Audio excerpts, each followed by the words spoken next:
and welcome to Cover Story. Today I have with me a very special guest. Joining me is Najma Heptullah. She is the former Deputy Chairperson of the Rajya Sabha, former Union Cabinet Minister for Minority Affairs, former Governor of Manipur, and someone who's just written her autobiography, People's Democracy in Pursuit of Democracy Beyond Party Lines. In fact, I've just been through this book, and congratulations, Najma ji, and good to have you on this show with us. Thank you very much. I'm very happy, Priya, to talk to you after a long, long time. You are Yes, we've been looking missing you. very... We have been missing you in Delhi, and in fact, you were so much part of the house, the Rajya Sabha. 17 years, I think, deputy chairperson. In fact, your story is pretty fascinating. I was reading how you even gave up a job with NASA to, because of family constrictions. Then you have worked with prime ministers from Indira Gandhi onwards, still, the current prime minister. So I'd like to talk to you about all of these incidents and what is happening. But first, the house, in terms of managing the house, there are lots of very interesting anecdotes over there. Given the state of parliament today, how did you find that, what does the how do you what does it take to run a house? Look, I haven't observed the working of the Rajya Sabha for quite some time. Hmm. So I cannot comment anything on it. I don't know what's happening. But in my Okay. time, it was peaceful house, turbulent house. Both I had seen. So, and funny house also. We used to have a lot of humor. That is missing now. I was reading especially your interactions with Rajiv Gandhi. I found, there was a nice indulgent tone to it also. Like when he heard the maiden speech of some MP who went on and on and on, then he cracked a joke. Tell us about that. You know, he was, it was his maiden speech. He was a Hmm. member of parliament from West Bengal, a Ah, communist. So the leader of they had 40 minutes to speak, and they donated all the 40 minutes to this gentleman. But I said 40 minutes is too much for a maiden speech.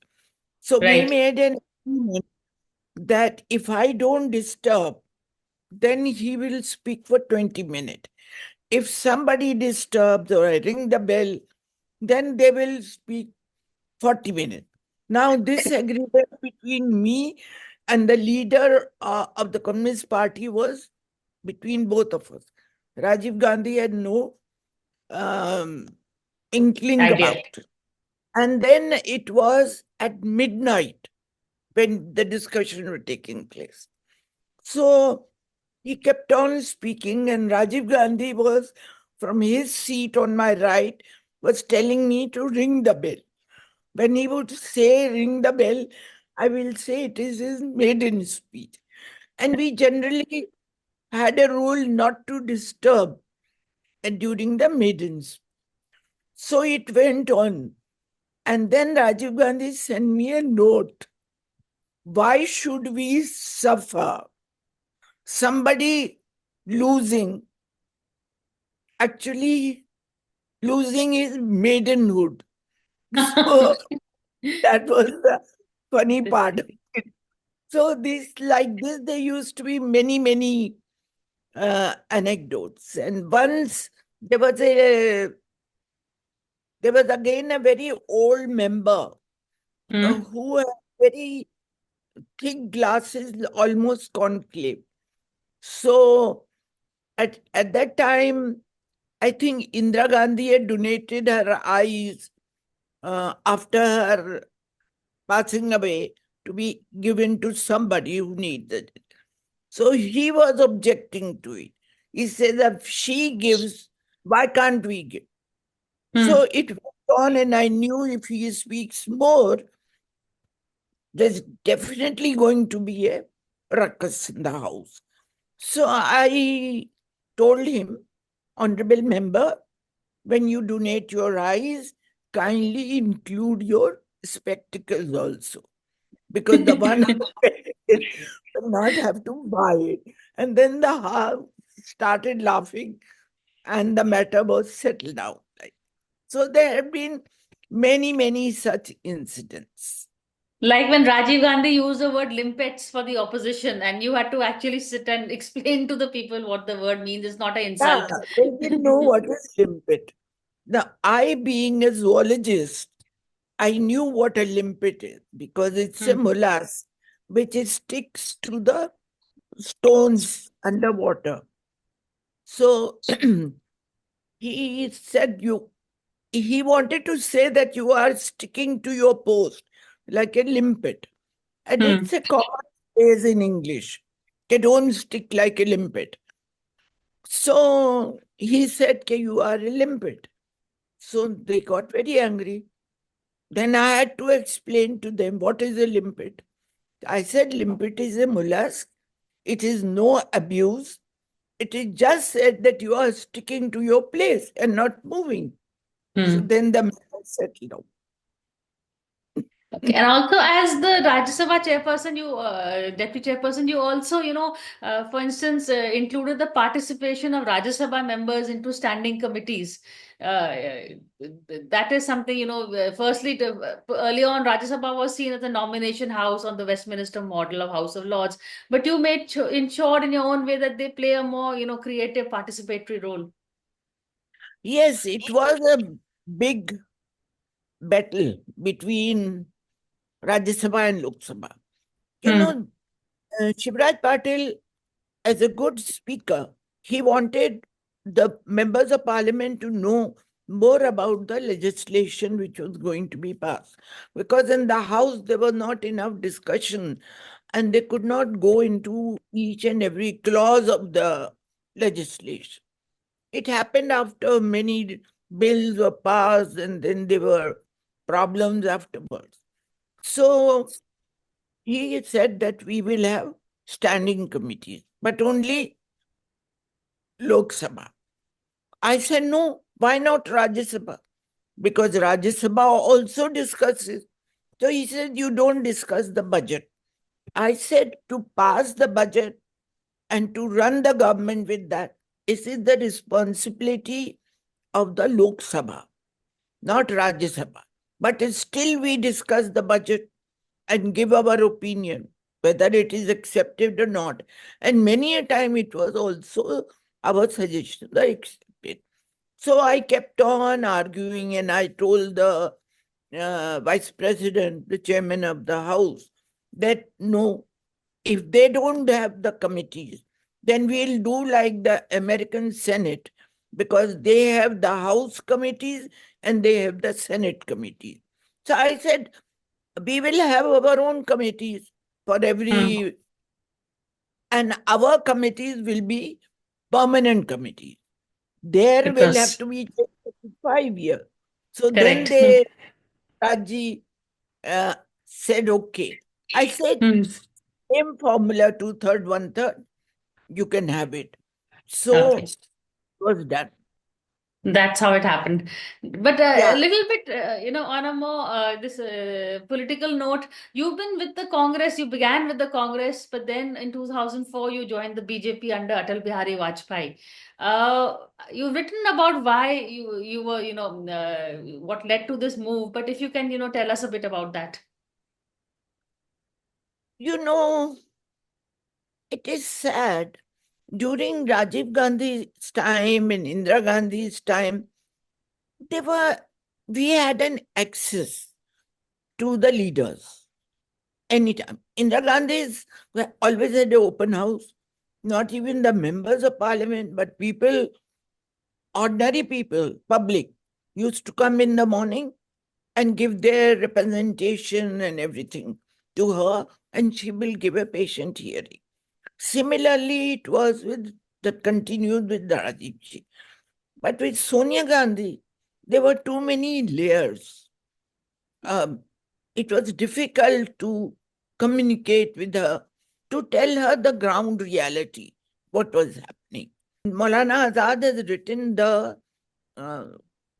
the translation of Quran or Hmm. explanation in Urdu. And I Hmm. thought that even many Muslim people don't know Urdu in India.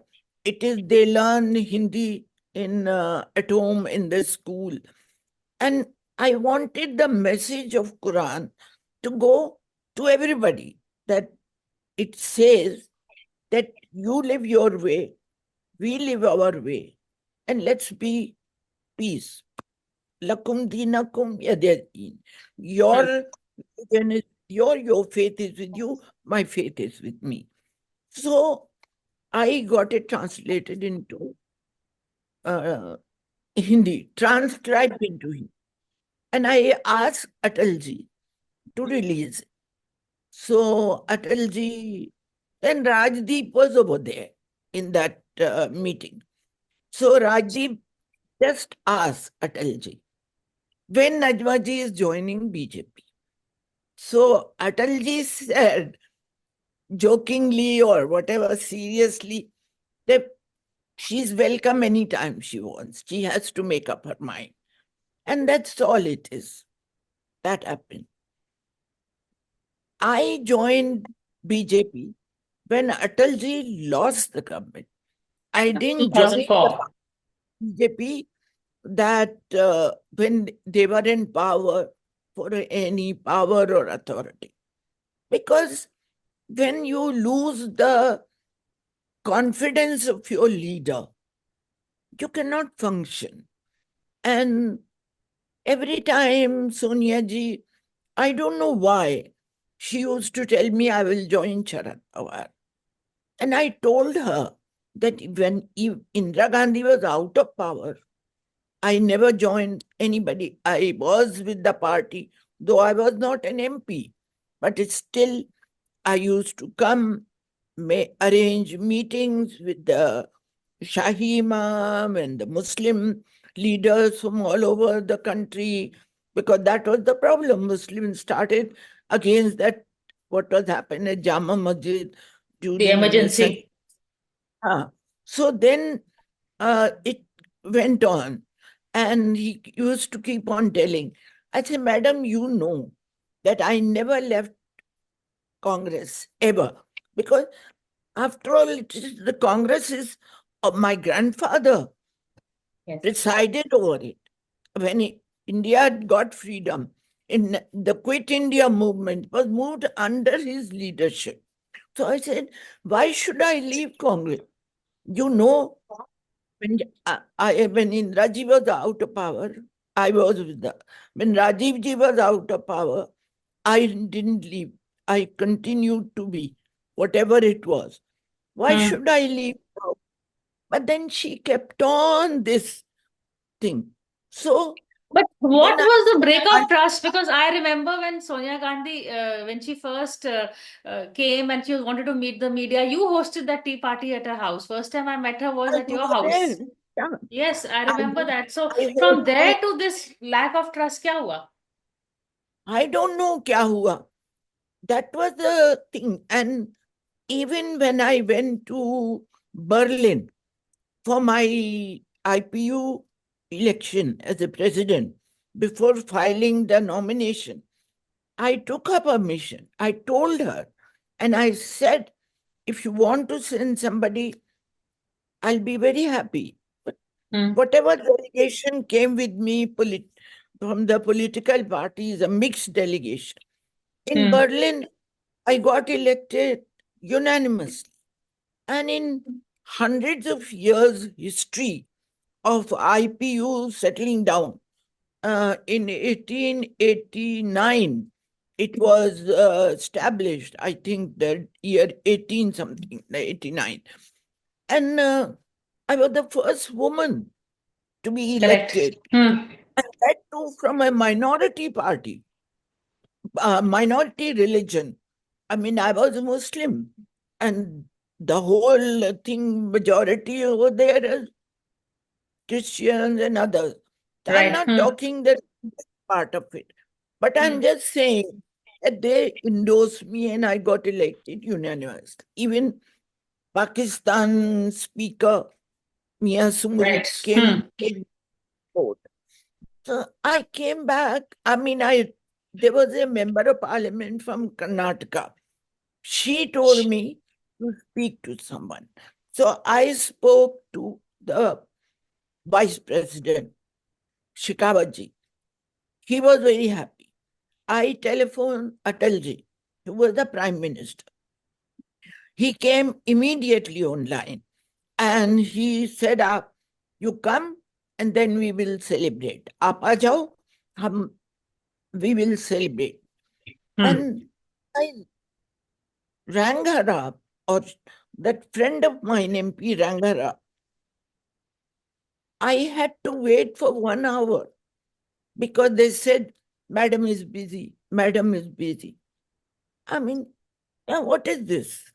So Yeah. it So could be they, the gatekeeper. Someone may not even have given her the message, because you had a similar problem with Fatehdar also during Rajiv Gandhi's time. But when you were General Secretary of Kashmir, but yeah, because you had a interaction, easy access to Rajiv, you could tell him that Fatehdar is not. What did you say? He will run me over by a bus. that is the thing. With Rajiv ji, there was somebody called V. George.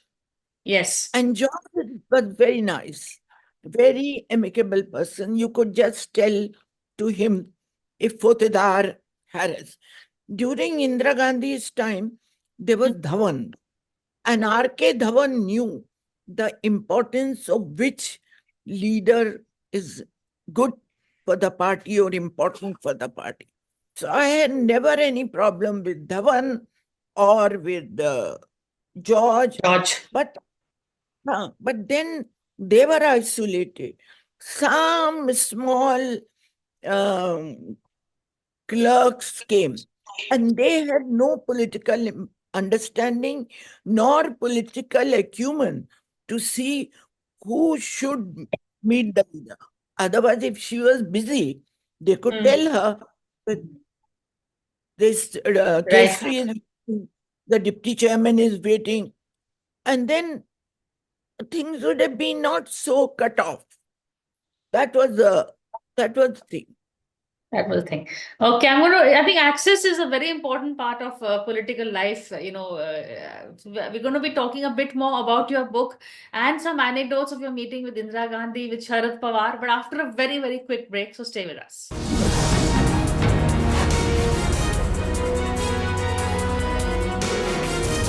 Hello and welcome back to Cover Story. We are here in conversation with Najma Heptullah, former Deputy Chairperson of the Rajya Sabha, former Cabinet Minister.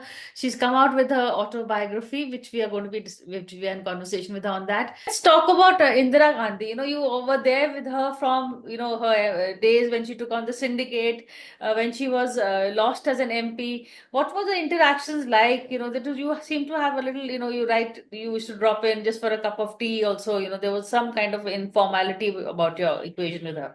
She used to stay with you in Bombay. Yeah, she stayed with me in Bombay. And whenever she used to come to Maharashtra or Bombay for campaign, I Hmm. used to go. And it was Murarji's government. Some people told me that you are in entertaining Indira Gandhi and you are meeting her, and then Murarji will bother you. I said, Indira Gandhi herself told me that Hmm. you take care of me so much. It's very interesting. One day she came, she was very tired of her campaign. In my house, she was. And so I was pressing her legs. Hmm. She was down. So she said, I'm not used to it. So I said, ma'am, you are not used to many things. You are not used to such hard work you're doing. So it makes me happy to press your legs.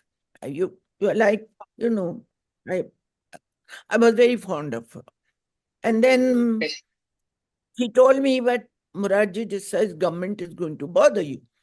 I Hmm. said, they cannot hang me. And if they hang me, it's okay. But they are already harassing my husband with lot of income tax raids and whatnot. I said, I don't care. I cannot leave you. And then my daughter, Asma, she was very young, she brought the hand to her. And that time it was Gai Bacha or something of the The symbol, election symbol of Mrs. Gandhi. So she came to Indira Gandhi. She was very young. She said, आप इस हाथ से गाय का दूध निकाल लेंगी. So Mrs. Gandhi said, what is she saying? I said, she is saying that hand is very important even for taking the milk of, of the cow. So Okay. Mrs. So that Gandhi started down. So this is how, she was closer to the to whole the family. Since okay. Nehru, because Nehruji always came to our house to meet my grandmother whenever he was in Bhopal. Hmm. So the So relation was good. your relationship, yeah, I've seen there were also pictures of you with Nehru when you were young. But just in terms of the working of the house, you were the deputy vice chairman. The vice president is also the chairperson of the Rajya Sabha.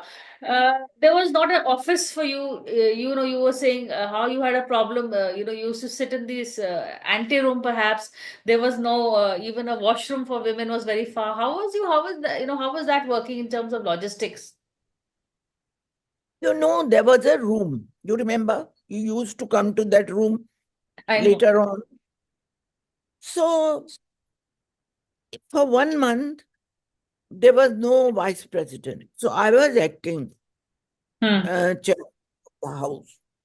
So there was one room, I think it was 31, that that was used by the Rajya Sabha staff, those watch and ward people, to sleep, to eat, and there was no room for the deputy chairman, who was sitting whole day and Hmm. maybe late night also. Sometime I used to adjourn the at 9 o'clock, 10 o'clock. Hmm. There was no place for me to eat my food or have a rest somewhere or have a toilet or something. So when I was acting chairman, I converted that room, got it clean, converted into my room. So when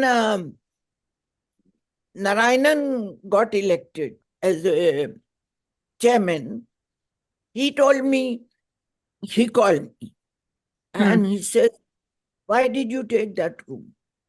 I said, sir, under which rule? I said, sir, when you are not in the chair or when you are not in the precinct of the parliament, and here you were not even elected when I was acting chairman, and Hmm. under the same authority, I took the room. And I need one room. I have to keep my books, my papers, and I sit here all the day, and members of parliament come. They want to Hmm. meet me. The journalist wants to meet me. If you are not happy, I'll put my table in the corridor, sit over Hmm. there. Okay, but I need some place to sit. I cannot sit in the empty room. It's too small. Then he kept quiet. I mean, I should not say, but Hmm. somehow the vice president always bothered me. Though they Whoever it came only for, was. but they always bothered me. That's interesting. Maybe they thought saw you as a threat in some way. But on a lighter note, did you convince Indira Gandhi to go in for color televisions? I really liked that episode. you know, there Uh, was this. I was in the environment committee, and the science and technology committee yeah. of which Indira Gandhi was the chairman, and there was the Raja of Vakaner, Hmm.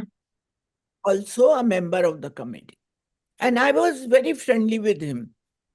So I used to call him Vakuji, from Vakaner to Vakuji. Now, Hmm. Digvijay his name was, but I used to call him Vakuji. So Vakuji and I decided that let's have the house, the, not black and white, but it should be colored one. So went to Indira Gandhi for Doordarshan.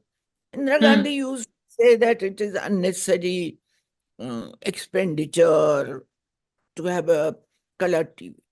Then, luckily, the Asian Games came. And for the Asian game, there were those OB vans were bought to have the color transmission. So we got an excuse. So we went to Indira again, both of us, and said, "Ma'am, please have the color TV." She says, "Why you want it?" I say, "Madam, if the Doordarshan want to say that there is a rust on the on wheat, how will they show rust? How will the Kisan Darshan program used to be there? The Krishi Darshan, for that. The rust will look black, not rust color." So she looked at me and she said, "You're very naughty."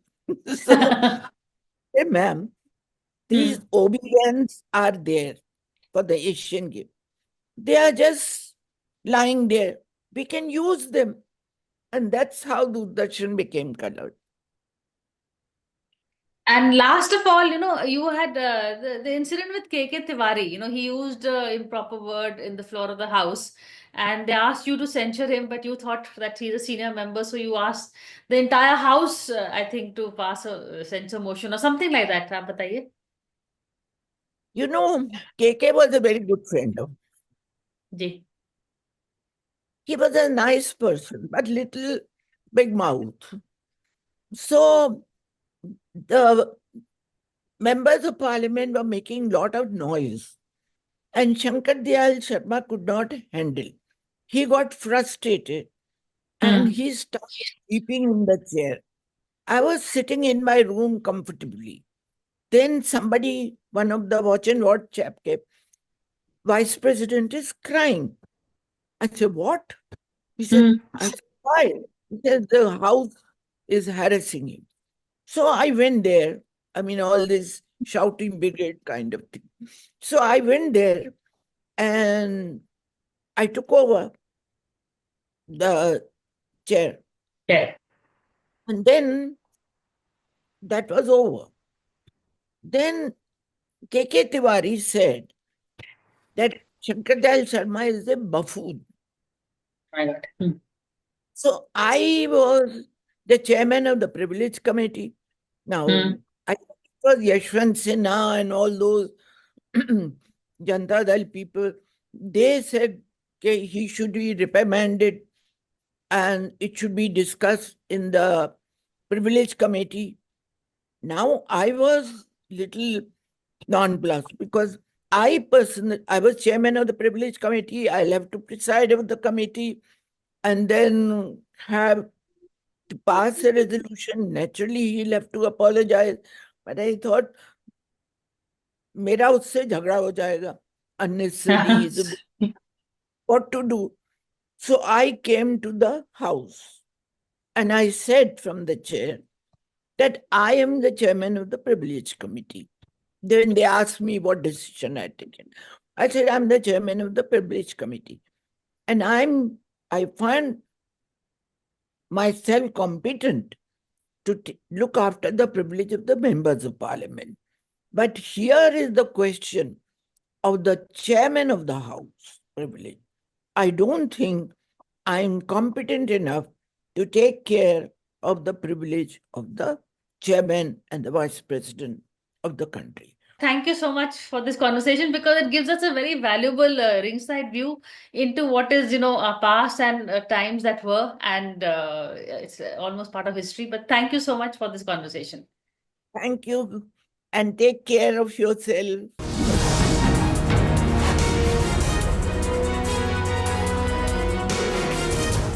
For more such videos, subscribe to the NewsX YouTube channel, hit the bell icon.